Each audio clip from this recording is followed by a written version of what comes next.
अस्सलाम वालेकुम dear students. तो आज हम पढ़ने जा रहे हैं elevator and air tools machine.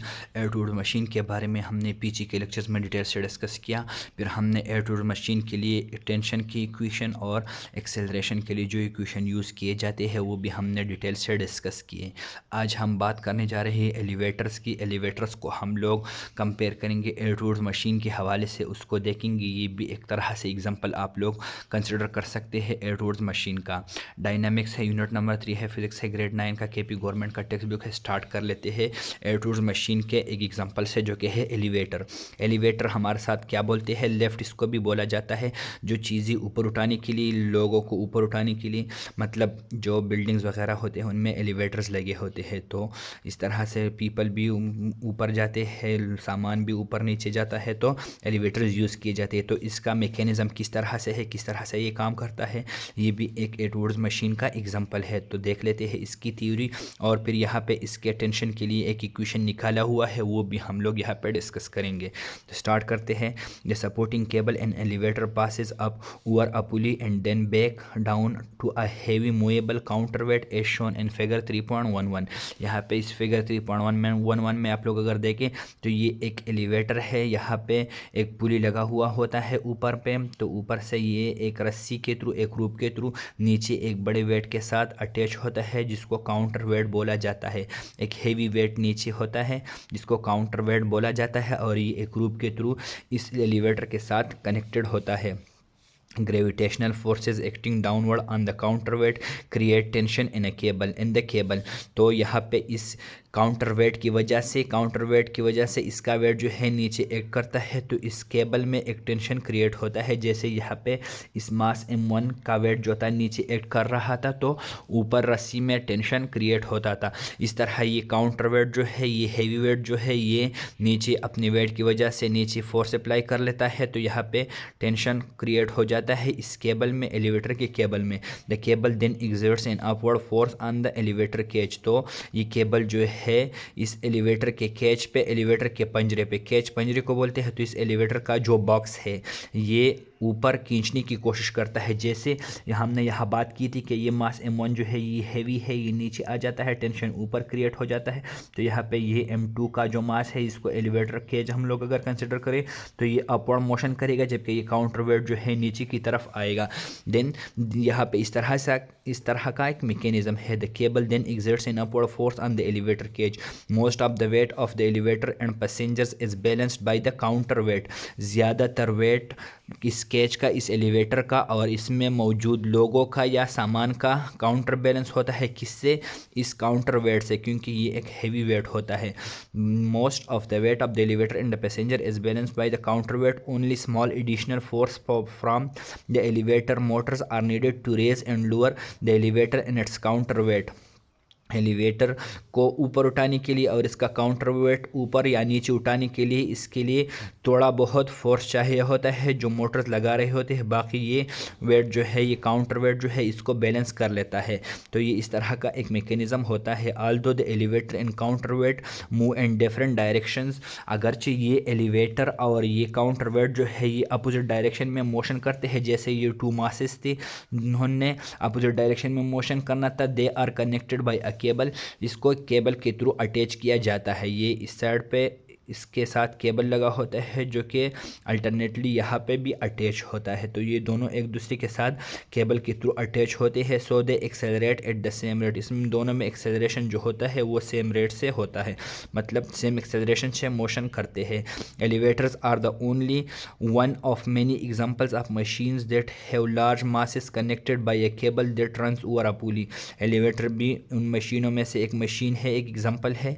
किसका? जिसके केबल के थ्रू हेवी वेट्स एक पुली के थ्रू अटैच होते हैं एक दूसरे के साथ। तो इसमें एलिवेटर भी एक एग्जांपल आ जाता है। अब आते हैं इनकी कैलकुलेशंस की बारी कि इसका इक्वेशन किस तरह से, ये टेंशन का इक्वेशन हम लोग किस तरह से निकाल लेंगे।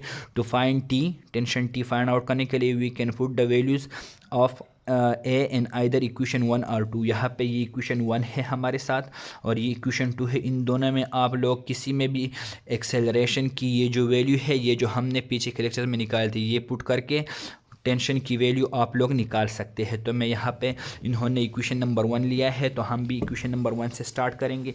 इक्वेशन नंबर 1 हमारे साथ क्या था, मैं यहाँ पे लिख देता हूँ टेंशन T इक्वल्स, यहाँ पे हमने जो लिखा था इक्वेशन नंबर 1 ये है M1G माइनस M1A। मैं यहाँ पे इसको आप लोग के सामने सॉल्व करना चाहता हूँ, M1G माइनस M1A। इस तरह से इक्वेशन नंबर 1, इसमें हम लोग एक्सेलरेशन की वैल्यू हमने क्या निकाली थी, एक्सेलरेशन की वैल्यू हमारे साथ है M1 minus M2 divided by M1 plus M2 N2G। इस तरह से मैं लिख रहा हूँ इस वैल्यू को। तो ये हमारे साथ एक्सेलरेशन की वैल्यू ये हम यहाँ पे पुट करेंगे।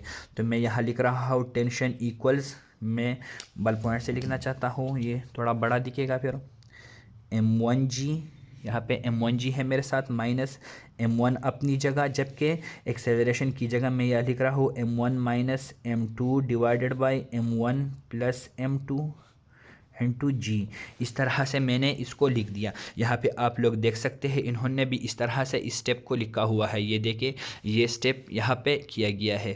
अब एलसीएम की बारी आती है, तो ये M1 प्लस M2 जो है ये इसका एलसीएम लिया जाएगा और फिर हम इसको देख लेंगे। तो मैं यहाँ से लिख रहा हूँ टेंशन इक्वल्स, यहाँ मैं ओवरऑल लिख रहा हूँ M1 प्लस M2, ये इसका एलसीएम हो गया। ये एक टर्म है, ये हमारे साथ दूसरा टर्म है ओवरऑल, ये माइनस बीच में है, ये आप लोग जहन में याद रखिएगा।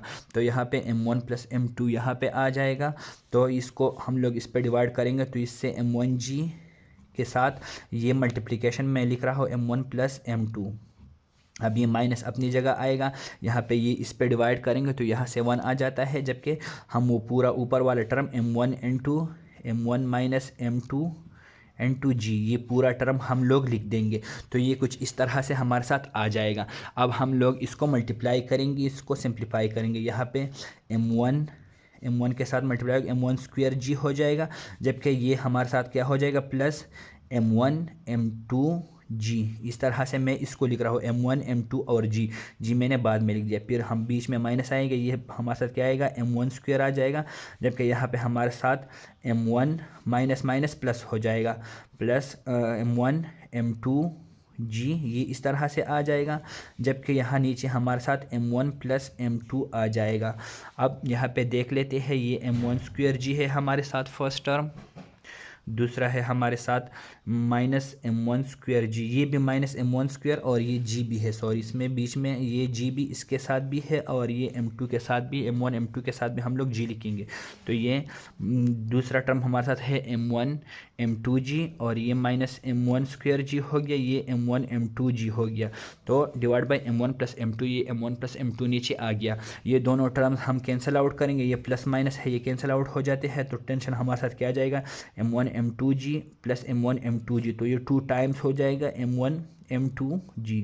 2 है, एक ये है, एक ये है, इसका कोएफिशिएंट हम लोग ऐड करेंगे divided by M1 plus M2। तो ये हमारे साथ क्या हो गया, टेंशन की इक्वेशन होगी एलिवेटर्स के लिए, T equals tension equals 2 times M1 M2G divide by M1 plus M2। यहाँ से देख लेते हैं tension equals 2 times M1 M2 divide by M1 plus M2 N2G। इसको आप लोग इस तरह से भी लिख सकते हैं 2 times M1 M2 divided by M1 plus M2 multiply by G। इस तरह से भी आप लोग इसको लिख सकते हैं। तो ये था हमारे साथ ये एलिवेटर का एटवुड्स मशीन का जो एग्जांपल था, ये हमने यहाँ पे इसका इक्वेशन डिटेल से निकाल लिया, बुक में यहाँ पे गिवन भी है और ये यहाँ पे इसका एंड रिज़ल्ट है। तो होपफुली आप लोगों को समझ आ गया होगा। इंशाल्लाह हम अपने नेक्स्ट लेक्चर में बात करेंगे यहाँ पे एग्जांपल 3.8 की, इसको हम लोग सॉल्व करेंगे। तो वीडियो को लाइक करना ना भूलिए और चैनल को सब्सक्राइब करना ना भूलिए। शुक्रिया।